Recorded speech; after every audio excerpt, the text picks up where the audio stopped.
Waking up in the morning is pretty bad. I have no one to talk to, but I put the television on right away, or music. I need noise. I can't take silence. I think if one lives alone and you're really in isolation without friends and family, that is really, really difficult. Loneliness is a real stressor on our body, and as we age, our bodies are weaker, and therefore as we age, loneliness has a much greater and worse effect. Loneliness brings depression and sadness, and so sometimes you think there's something wrong with you because you don't know how to handle it. You have no one to talk to. I think there's a big difference between being alone and being lonely. I feel that I'm living alone, but I never have this feeling of really being lonely. I think I'm very fortunate in that respect. Loneliness is now one of the strongest risk factors in premature death, in health conditions, in cardiovascular, in dementia. Once we understand that, it'll make it so much more important to address it. Do you ever feel as you age, you get maybe more ignored, or there isn't as much attention given to you? I really feel that strongly. I've seen this when I've walked into an elevator, where I've walked even into a restaurant, and even with a maitre d', you're an older person, they think, oh well, big deal, what are you going to eat anyway, spend whatever it is. There's no question that people look at you very differently, and that's very hurtful. I think the problem in this world is that we don't have enough kindness, and people push older people to the side.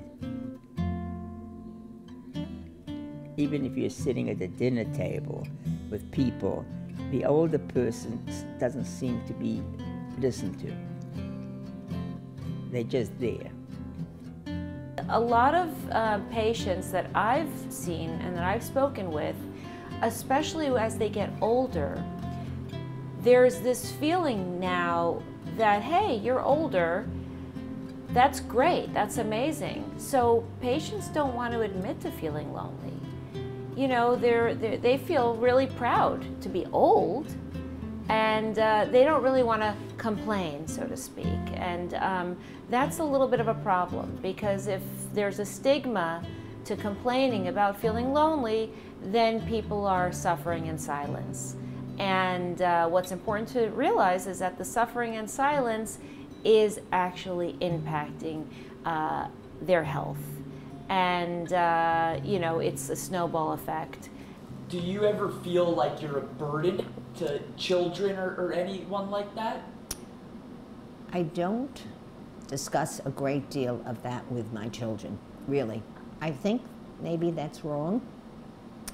To have a full life, I see when I went to the hospital, I took myself, called the ambulance, I don't know, my back, whatever was hurting me at the time. And I did it myself, and my daughter came and she said to me, you gotta get out of here. So the next day she took me out and I stayed at my daughter's house, which was close to the hospital. But I realized I don't like to burden them too much with that. I try to take care of myself. Maybe it's not always the best way, and maybe you should burden your children a little, but I'm not the kind of person that really burdens them so much. If I live for many, many, many more years, that probably would be but I don't think, realistically, I've been fortunate. I have savings, I'm able to help my children, and they're always ready to come and help me when the need arises. I read a book called Pastoral once, and until that I did feel like I'm a burden. But if you read that book, it tells you that you did so much for your children, so you should accept what they have to offer you. And now I feel better about it. the key thing with combating loneliness is to probably be aware of it and to find other people. Do you have a favorite part of your day generally, or Yeah. a favorite part of your week? I'll tell you what I do. I have now 2 wonderful, wonderful grandchildren, and they are the prime focus of my life, and I make sure that I try to connect with them at least once a week, and I am always texting them, "Hi-ho, good day to you," and they text me back that Nadia loved hi-ho, Romy loved hi-ho, Grandma, I love you, I love you. So I'm always texting back, I love you too. I put a little heart on one of the apps. I do that a lot. I'm a pain in the neck, but I don't care. The routine is to try to meet with family or friends once or twice a week, to go to attend at least two courses that I'm interested. Hebrew language is one of them, and some Jewish studies through Park Avenue Synagogue is another. The favorite parts of my day actually are when I either go to my son who lives in my building for dinner with his family, or I'm with my daughter with her family for dinner. Those are the most wonderful times of my life. Now we have many more old people.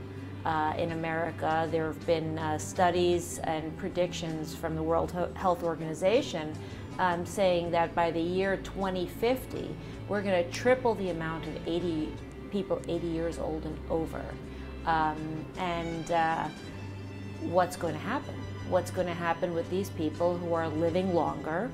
And remember, we have now better medication, better healthcare systems. So people are living older, and they're also living healthier.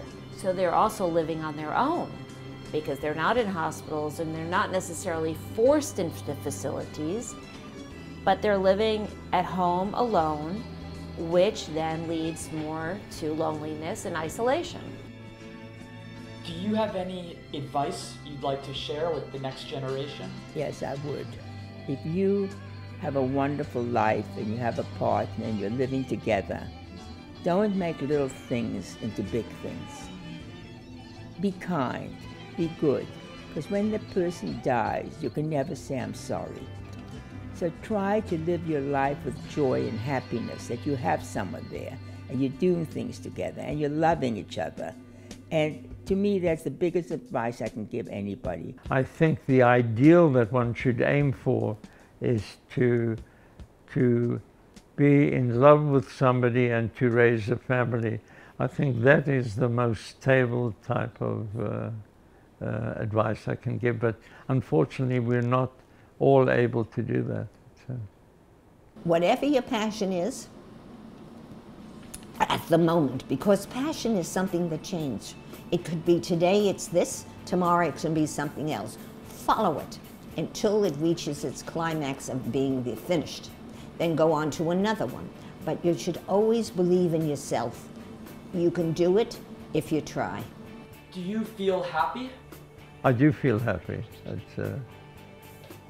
I mean, I don't know how to grade happiness, but I feel very happy. So. Are you happy? I'm a happy person, yes, because I have a lot of things to be happy for. Am I lonely? Yes. But am I happy? Yes.